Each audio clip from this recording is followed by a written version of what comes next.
Assalamualaikum warahmatullahi wabarakatuh. Nama saya Devni Nabila dari Universitas Yarsi Fakultas Ekonomi dan Bisnis Akuntansi. Nah, saya di sini ingin menjelaskan tentang uji normalitas.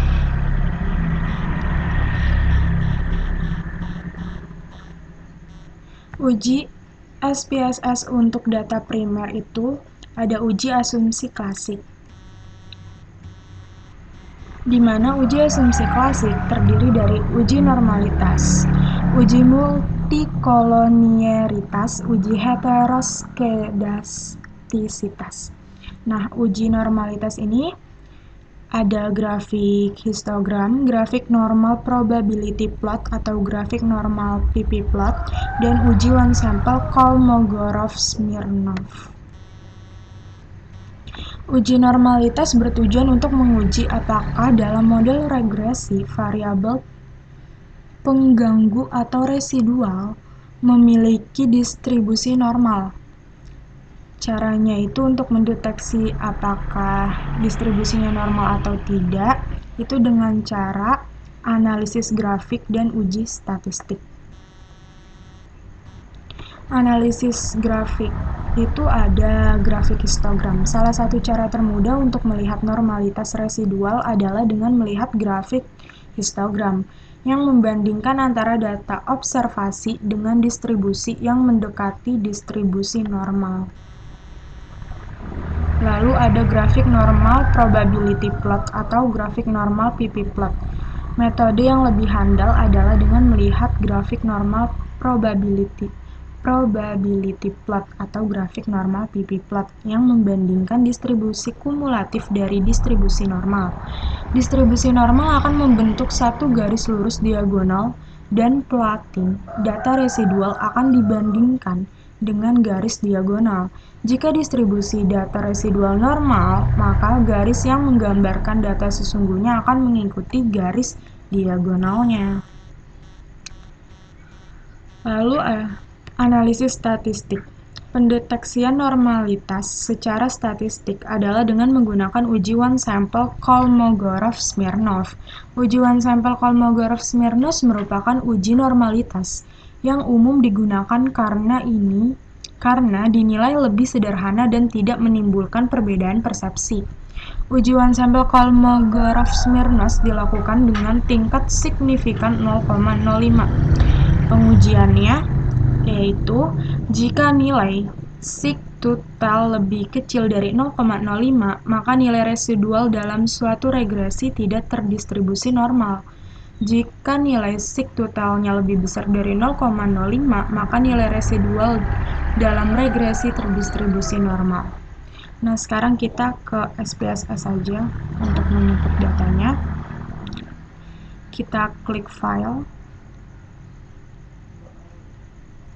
pilih open, klik data.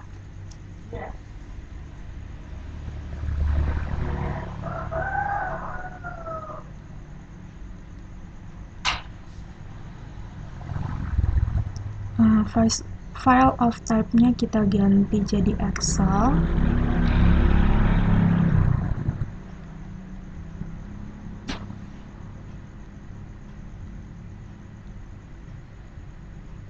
Lalu open.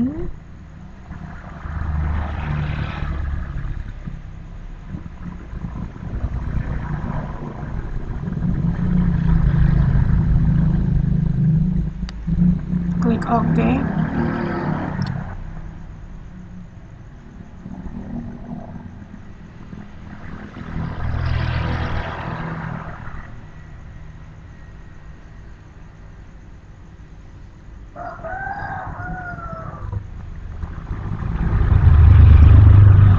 Nah, ini udah muncul. Ini karena dalam bentuk desimal, jadi kita ganti dulu jadi 0.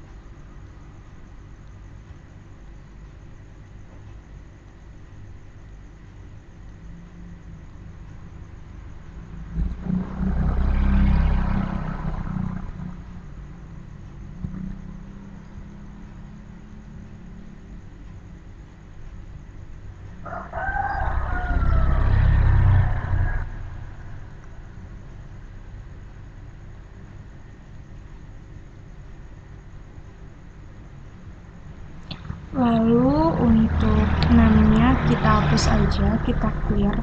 Nah, di sini ada gender sama kelas. Type-nya itu masih string, jadi kita harus ganti jadi numerik dulu.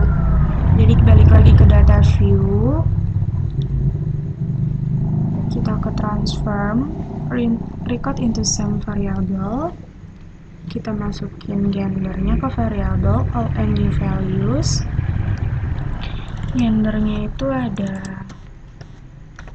perempuan, new value-nya itu 1, klik add, lalu laki-laki, new value-nya itu 2, klik add, continue, oke. Ini udah dalam bentuk angka, sekarang kita ganti type-nya jadi numerik. Oke. Lalu di values-nya kita kasih keterangan per 1 itu perempuan, lalu 2 itu laki-laki, kita klik OK. Lalu kita balik lagi, transform, record into same variable, ini kita balikin dulu, lalu kolom kelasnya kita masukin variable all and new values. Kelasnya itu ada akuntansi A. Ininya kita remove dulu. Kelasnya ada akuntansi A. New value-nya itu 1, kita add, lalu akuntansi B. New value-nya itu 2, kita add. Lalu ada akuntansi C, new value-nya itu 3, kita add, continue, oke. Nah, sekarang kita ke variable view, type kelasnya kita ganti jadi numerik, oke. Lalu values-nya 1 adalah akuntansi A, 2 akuntansi B, 3 adalah akuntansi C. Oke, kita oke. Nah, ini udah selesai. Nah, di sini tuh aku udah notalin buat total B sama total W-nya. Sebelumnya aku notalinnya di Excel.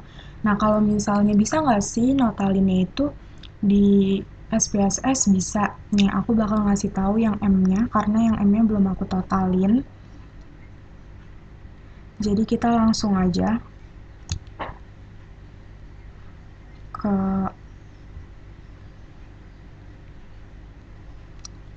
transform, lalu compute variable. Nah, ini kita tulis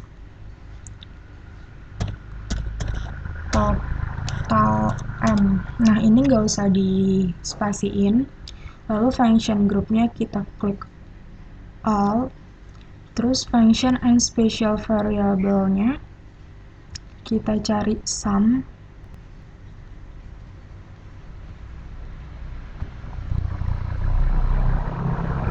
Nah,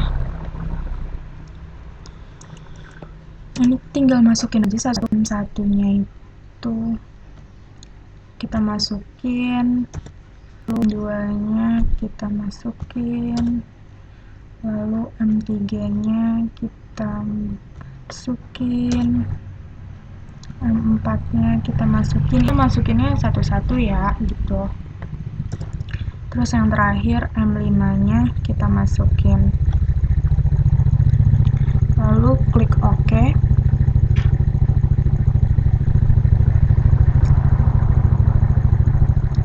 Kita cari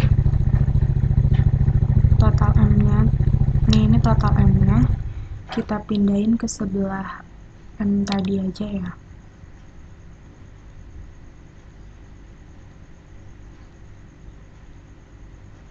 Nah, ke sini.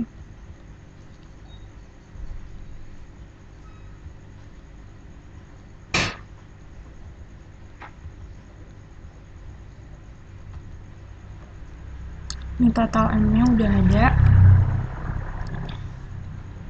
Terus kita ke sini, total M-nya kita nolin.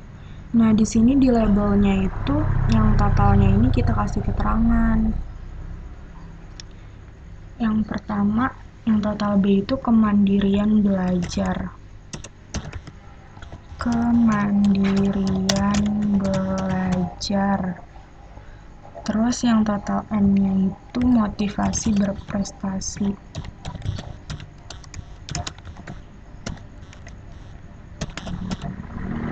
Terus yang total W-nya ini prestasi praktikum. Prestasi praktikum. Nah, yang total M-nya ini kan masih nominal, jadi kita ganti ke scale. Nah, setelah selesai, selanjutnya kita ke analisis dan menggunakan uji normalitas. Yang pertama, grafik histogram. Yang pertama kita klik analyze, pilih regression, klik linear. Yang dependennya kita masukkan yang prestasi praktikum. Lalu yang independennya kita masukkan kemandirian belajar dan motivasi berprestasi. Lalu plotnya kita klik histogram dan normal probability plot. Kita klik continue, lalu save-nya kita pilih yang residual ini unstandardized. Kita klik continue, kita klik OK.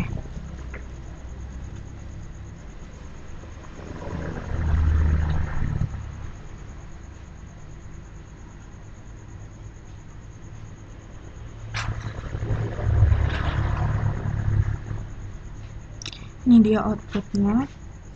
Selanjutnya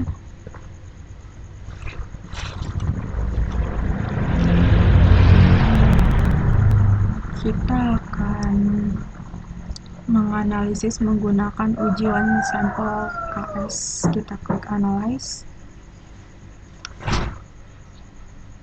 pilih non-parametric test, kita pilih legacy dialog, klik one sample KS. Di sini kita pilih yang unstandardized. Kita masukkan ke test variable list. Test distributionnya kita klik yang normal, klik OK. Nah, ini dia outputnya. Nah, di sini di grafik histogram ini garis lengkungnya ini terbentuk secara sempurna. Dan diagram batangnya ini semuanya masuk ke dalam garis lengkung dan juga menyentuh garis lengkung ini. Maka secara keseluruhan datanya ini normal. Lalu di grafik normal PP plot, garis diagonalnya ini titik-titiknya itu ngikutin garis diagonalnya. Nah, ini adalah responden. Jadi kalau misalnya titik-titiknya mengikuti garis diagonalnya, maka dapat disimpulkan bahwa secara kasat mata garis tersebut normal. Data tersebut normal. Selanjutnya kita menggunakan analisis one sample KS. Analisis one sample KS ini bisa dikatakan lebih akurat dibandingkan grafik histogram dan juga PP plot karena one sample KS ini menggunakan angka. Jadi sudah pasti gitu. Di sini si totalnya itu adalah 0,074 yang artinya si totalnya itu lebih besar dari 0,05. Maka datanya itu normal. Berarti bisa dikatakan bahwa di sini benar gitu semuanya, bahwa di grafik histogram ini semua diagram batang ini memang memasuki dan melewati kena garis lengkungnya juga gitu. Dan juga titik-titiknya lurus mengikuti garis diagonalnya. Berarti benar data tersebut normal. Gitu, sekian dari saya, kurang lebihnya mohon maaf. Wassalamualaikum warahmatullahi wabarakatuh.